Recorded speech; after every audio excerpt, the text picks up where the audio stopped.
복음과 교회라는 주제로 시리즈를 엮어가고 있습니다. 바울의 인생을 변화시키고 이끌었던 복음, 그리고 그 지나간 자리에 세워진 교회에 대해서 배우면서 우리를 이끌어가는 것은 그리스도의 영광인가 사람의 영광인가, 우리가 세워가는 것은 주의 교회인가 사람의 모임인가를 함께 생각하는 시간이 되기를 기도하고 있습니다. 바울이 빌립보에서 기도로, 찬송으로, 말씀으로 예수 그리스도의 복음을 전했습니다.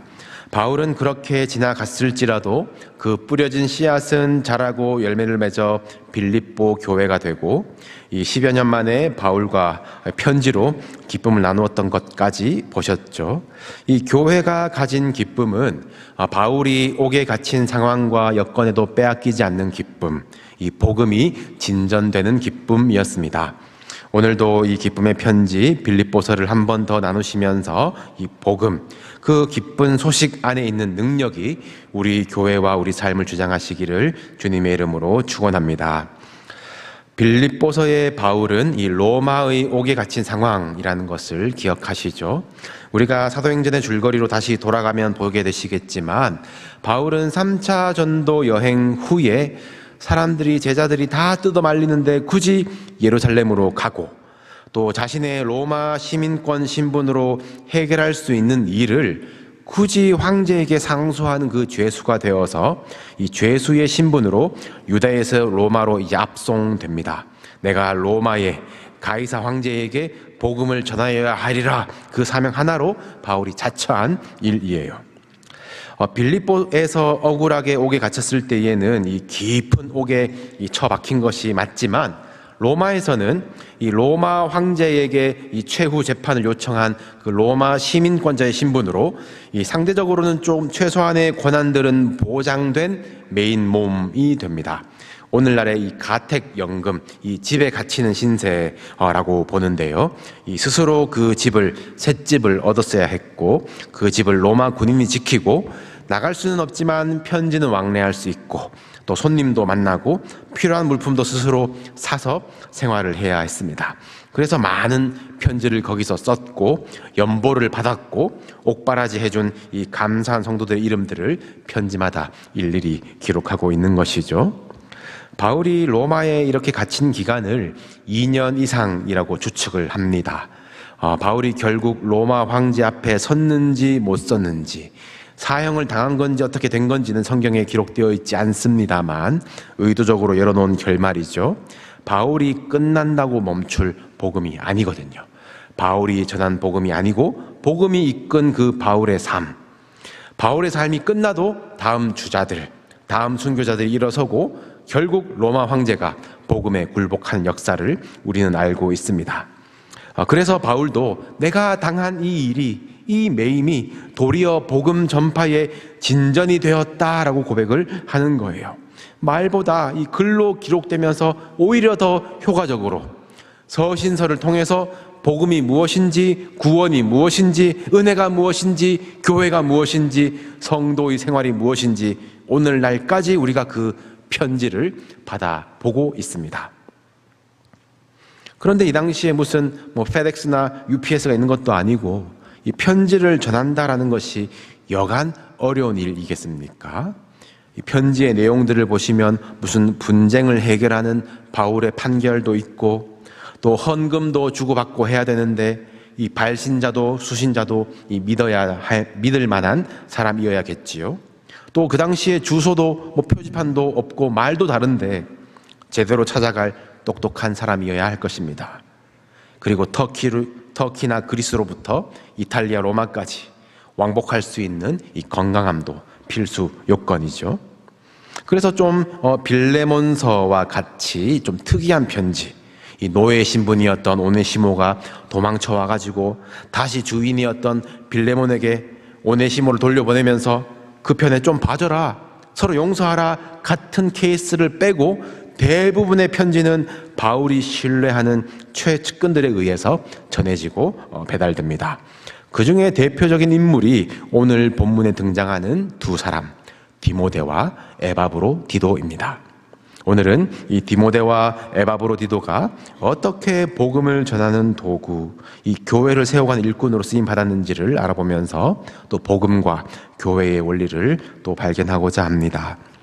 이 빌립보서가 기쁨의 편지, 바울이 생각만 해도 감사하고 기쁜 교회이지만 어려움이 왜 없었겠습니까?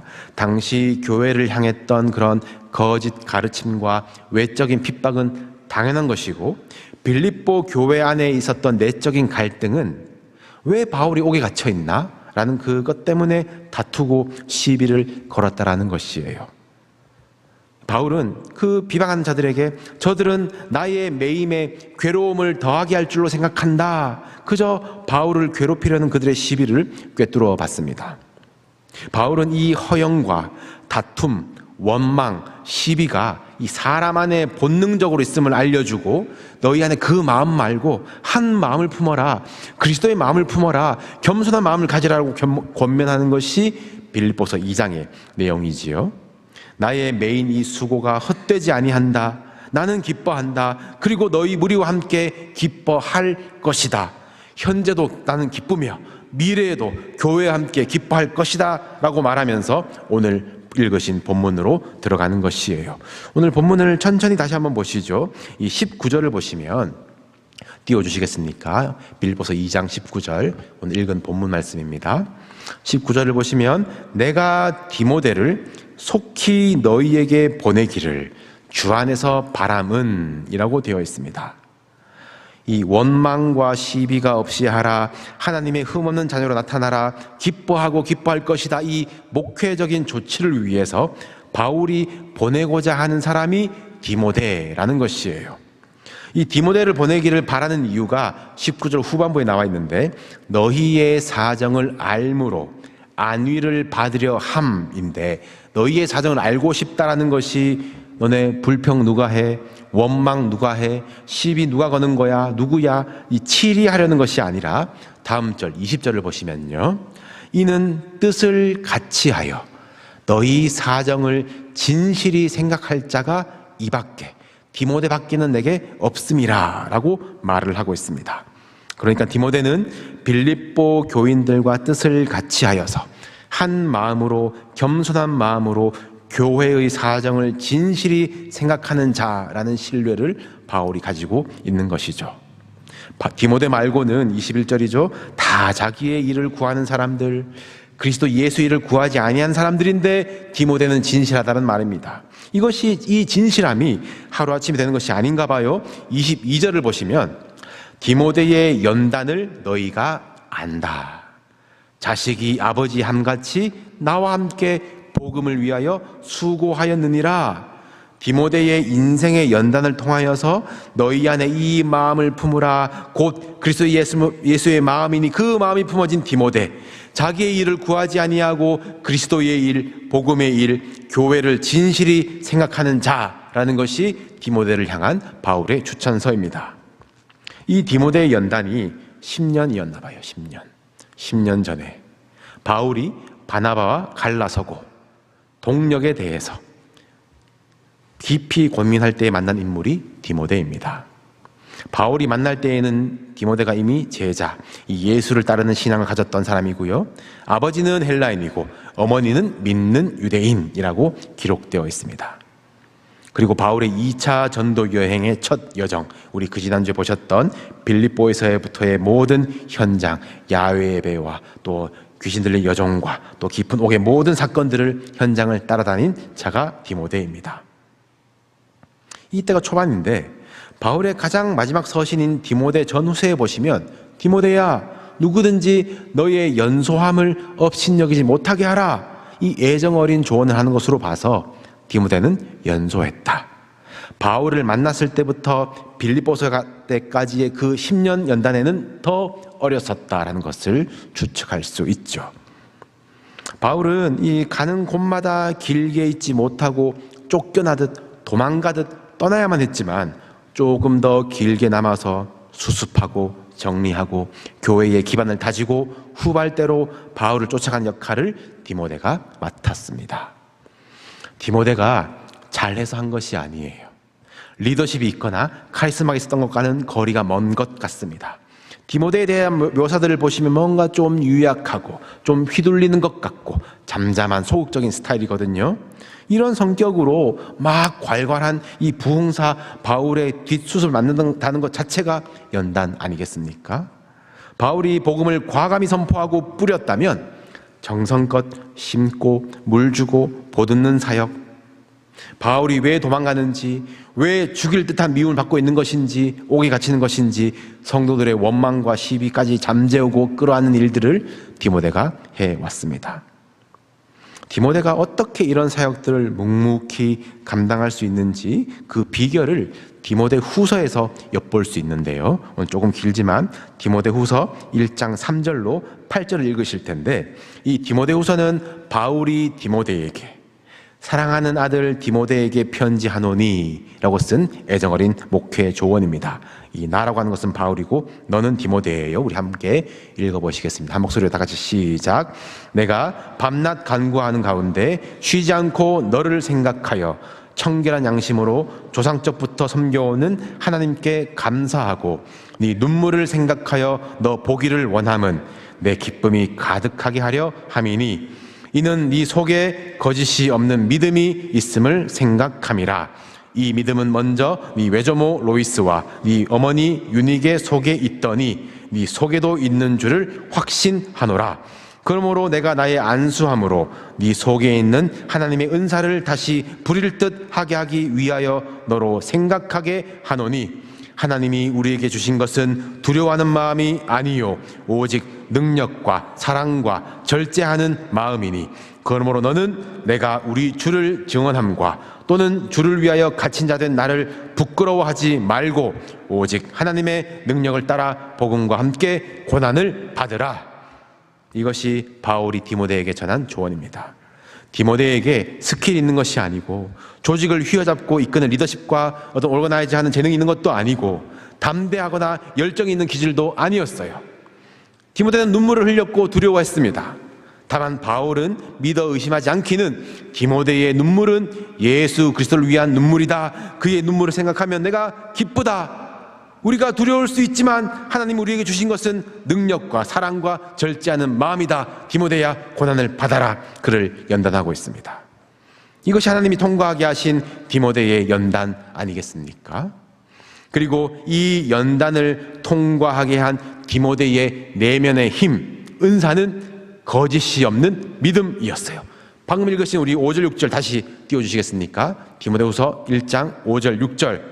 이는 네 속에 거짓이 없는 믿음이 있음을 생각함이라. 앞에 화면입니다. 이 디모데 속에 거짓이 없는 믿음이 하나님의 은사로 들어가 있는데 5절 6절이요. 이것이 다시 부릴 듯 하게 하기 위하여 바울이 안수하는 심정으로 기도하는 것이에요.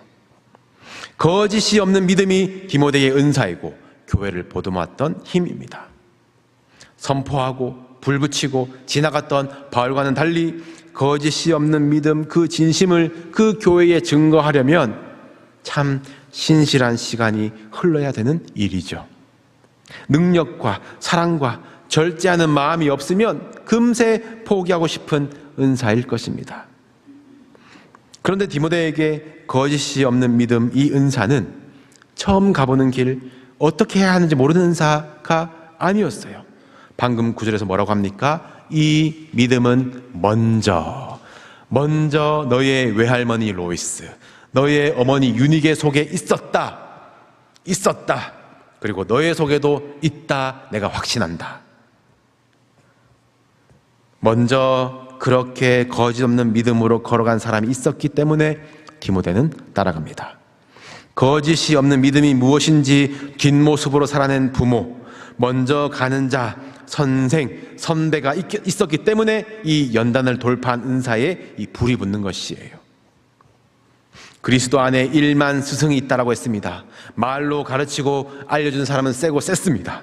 그러나 그 속에 있는 것이 무엇인지 그 거짓 없는 믿음이 은은히 드러날 때까지 묵묵히 걸어가는 자는 귀합니다. 이것을 믿음의 역사, 사랑의 수고, 소망의 인내라고 하잖아요. 누군가는 먼저 걸어가야 됩니다. 거짓 없는 믿음을 붙들고 걸어가야 됩니다. 거짓 없음을 알게 될 때까지 연단의 시간이 필요할 것입니다. 사랑의 수고를 해야 되는 것입니다. 수고 없는 사랑은 사랑이 아니에요. 소망 가운데 인내하며 절제합니다. 수고와 인내 없이는 내가 너를 복음으로 너를 낳았다 할 수 없는 것이에요. 원망과 시비가 속에서 튀어나오고 허영과 다툼이 귀를 사로잡는 이 빌립보 교회, 교회를 진실이 생각할 자, 그리스도 예수의 일을 구할 자가 누구일까? 바울은 디모데가 필요했습니다. 디모데의 거짓 없는 믿음, 성품과 기질이 아닌 위로부터 오는 은사가 필요했어요. 우리 교회도 거짓 없는 믿음이 묵묵히 전진하며 원망과 시비와 허영과 다툼을 몰아내기를 소원합니다. 하나님이 우리에게 주신 것은 두려워하는 마음이 아니에요. 능력과 사랑과 절제하는 마음을 주신다고 했습니다. 하나님의 능력으로, 하나님의 사랑으로, 절제하는 마음으로 여러분 복음과 교회를 위해 사시기를 주님의 이름으로 축복합니다. 이 빌립보 교회에 바울이 디모데를 속히 보내고 싶은데, 빨리 보내고 싶은데, 그런데 바울이 지나왔고 어려움을 겪고 있고 디모데가 남아서 보듬고 수습해야 될 교회가 한두 곳이라죠. 이때 디모데는 아마 에베소 교회를 섬기고 있었다라고 봅니다. 그러니까 곧 보내고 싶은데 어떻게 될지는 모르겠다라는 것이 앞에 편지 전반부의 내용이에요. 그래서 바울이 이 빌립보 교회에 보내는 편지, 이 빌립보서를 손에 쥐어주고 보낸 사람이 바로 에바브로디도입니다. 사실 에바브로디도는 거꾸로 빌립보 교회에서 바울에게 보낸 성도입니다. 바울이 로마에 갇혀있다, 가이사의 재판까지 서기까지 여러 쓸 것과 셋집의 어떤 렌트가 비용이 필요하다는 것을 알고 빌립보 교인들이 헌금을 몇 차례나 보냈거든요. 이런 교회가 없다라고 바울이 감사해하고 있습니다. 빌립보에서 로마까지가 한 800마일이 좀 넘는데 여기서 이제 보스턴까지 거리가 되겠죠. 이 누가 갈까? 나선 사람이 에바브로디도입니다. 바울이 쓸 것을 보태고 옥바라지를 하고 근심을 덜어줄 이 교회의 간절한 사랑과 위로를 그가 들고 가는 것이죠. 뭐 자주 가는 길도 아니고 아는 길도 아니고 치안이 안전한 것도 아니고, 이때 로마 황제가 잘 아시는 폭군 네로 황제입니다. 빌립보서가 써진 때가 62년쯤이라고 보는데 59년에 네로가 어머니를 죽이죠. 60년에 아내를 죽입니다. 이제 64년에 로마를 불태우고 기독교인들을 박해할 것이에요. 아마 광기의 절정에 올라가고 있는 때가 바로 빌립보서를 쓴 때입니다.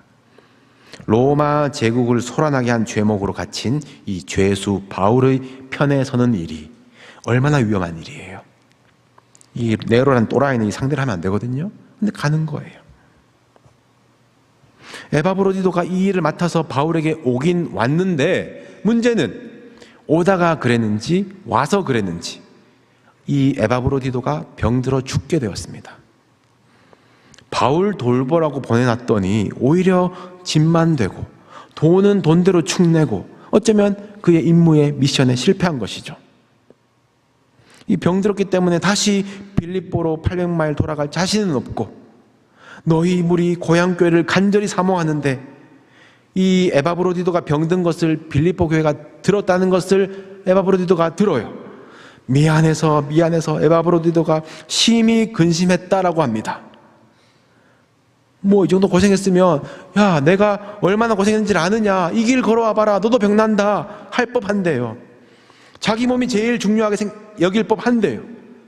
교회와 바울을 생각해서 너무 미안해하고 그것을 근심으로 여기는 에바브로디도입니다. 하나님께서 이런 에바브로디도를 긍휼히 여기셔서 이 병을 고쳐주시고 뿐만 아니라 나를, 이 바울을 긍휼히 여기셔서 그 근심을 면하게 하셨대요. 이 바울의 근심이 무엇이었겠습니까? 교회가 에바브로디도를 근심하고 에바브로디도가 교회에 패 끼친 것을 괴로워하며 근심한 그 근심을 말하는 것입니다. 지금 빌립보 교인들의 마음을 보세요. 또 에바브로디도의 마음을 보세요. 또 바울의 마음을 보세요. 이 근심들의 공통점이 무엇입니까? 정말로 이타적인 마음들, 자기 일, 자기 마음보다, 자기 몸보다 더 먼저 교회의 일, 남의 마음, 남의 근심들, 그리스도의 일들을 먼저 돌아보는 마음들 아닙니까? 이것이 바울이 앞서 이야기를 했던 겸손한 마음, 나보다 남을 낮게 여기는 마음, 사랑하고 절제하며 서로 섬기는 것 아니겠어요?